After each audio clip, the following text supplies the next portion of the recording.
اس colony کے مکینوں کو مالکانہ حقوق دلوانے کا سہرا بھی میرے والد مرحوم کو کے سر ہی جاتا ہے۔ خیر، غالباً 2002 یا 2003 کی بات ہے، میں پاکستان کے دورے پر تھا۔ والد صاحب نے اپنے رفقہ کار کے ساتھ مل کر میرے لیے ایک پروگرام منعقد کیا حیدرآباد میں، جو میرے لیے بڑے فخر اور اعزاز کی بات تھی۔ اس تقریب میں کالونی کے اچھے خاصے لوگوں نے شرکت کی۔ اس تقریب کا مقصد مجھ سے کچھ آسٹریلیا اور مغربی دنیا کے بارے میں معلومات حاصل کرنی اور میری صحافتی مصروفیات کو جاننا اور مختلف سوال و جواب کا سیشن رکھنا تھا۔ بہرحال ایک صاحب نے مجھ سے سوال کیا، آپ کے سامنے پاکستان کے حالات ہیں اور اب آپ نے دنیا بھی دیکھ لی ہے، ہمیں بتائیں کہ پاکستان کے حالات کس طرح ٹھیک ہو سکتے ہیں۔ ناظرین، میرے ذہن میں اسی وقت ایک مشورے کے طور پر ان کے لیے جواب آیا۔ میں نے کہا کہ کیا آپ تمام حاضرین جو اس محفل میں آج یہ میرے ساتھ ایک وعدہ کر سکتے ہیں کہ آپ کے گھر کے آگے کا جو حصہ ہے جس کو آپ سمجھتے ہیں کہ یہ آپ کے استعمال میں ہوتا ہے، اس کو باقاعدگی سے اپنے ہاتھوں سے صاف کرنا شروع کر دیں گے۔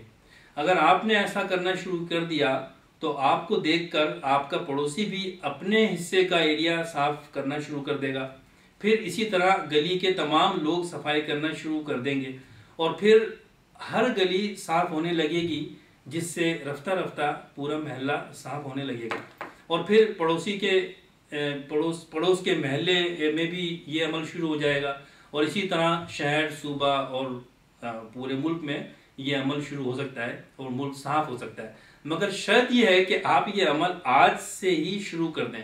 بات یہ ہے کہ قوموں کی تبدیل صحیح کرنے دوسری قومیں نہیں آتی، بلکہ دوسری قومیں آپ پر قبضہ کرنے آتی ہیں اگر ان کو پتا ہو کہ آپ میں مزاحمت کرنے کی سکت نہیں رہی۔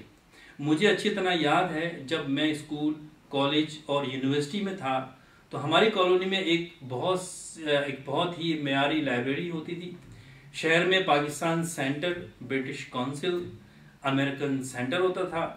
جب میں اسکول میں تھا تو باقاعدگی سے اسکول کی لائبریری میں جاتا تھا، جہاں سے دلچسپ کتابیں پڑھنے کے لیے کرائے پر لے کے آتا تھا، ملتی تھیں، اور بھی لوگ لاتے تھے۔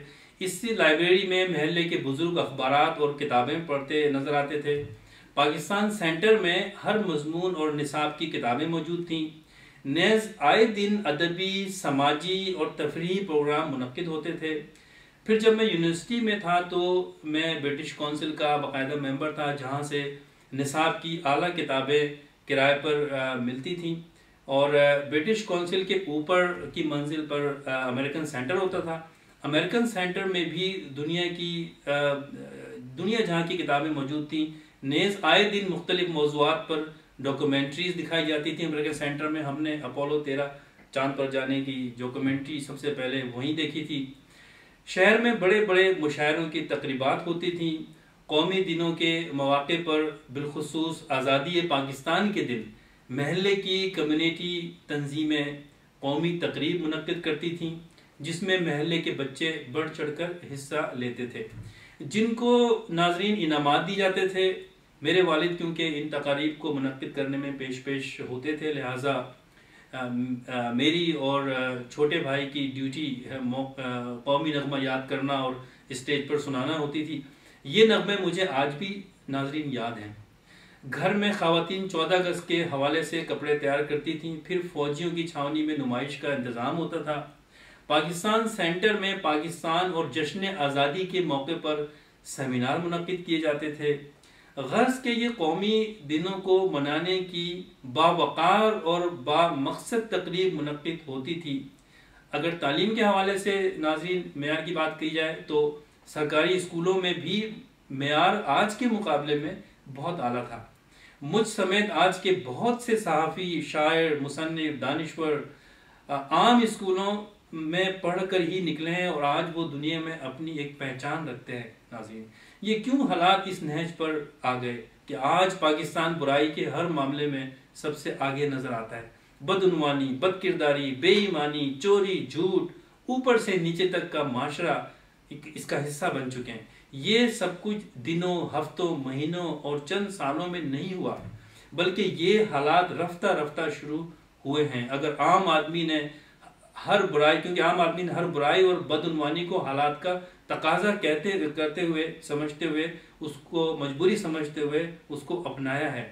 عام آدمی اپنے ملک کی بربادی پر آج کیوں روتا ہے؟ آج لوگوں میں پیسے بانٹنے والوں کو عزت کی نگاہ سے دیکھا جاتا ہے، اور پیسے لینے والا یہ نہیں سوچتا کہ یہ پیسہ اس شخص کی حلال کی کمائی کا حصہ ہے یا حرام کی کمائی کا۔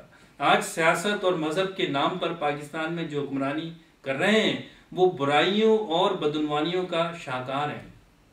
ان حکمرانوں کی حکمرانی میں ہر طرح کی لاقانونیت ہو رہی ہے، مگر عوام کیوں خاموش ہے؟ کیونکہ عام آدمی نے برائی اور بدعنوانی سے سمجھوتا کر لیا ہے۔ آج عام آدمی بھی اپنے سیاسی انداتا کی طرح شارٹ کٹ لگانے کے جستجو میں مگن ہے، لہٰذا آج بدلنے کا وقت عام آدمی ہے۔ عام آدمی نے اپنے اندر اتحاد، ایمان اور نظم و ضبط پیدا کرنا ہے۔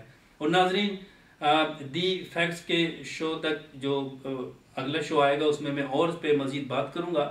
آج کیونکہ یہ جو پروگرام کا ٹاپک تھا یہ آزادی پاکستان کے حوالے سے تھا، اور اس میں یہ 3 لفظ پہ بات کرنی تھی، لہٰذا میں اگلے پروگرام میں آپ سے اور بات کروں گا۔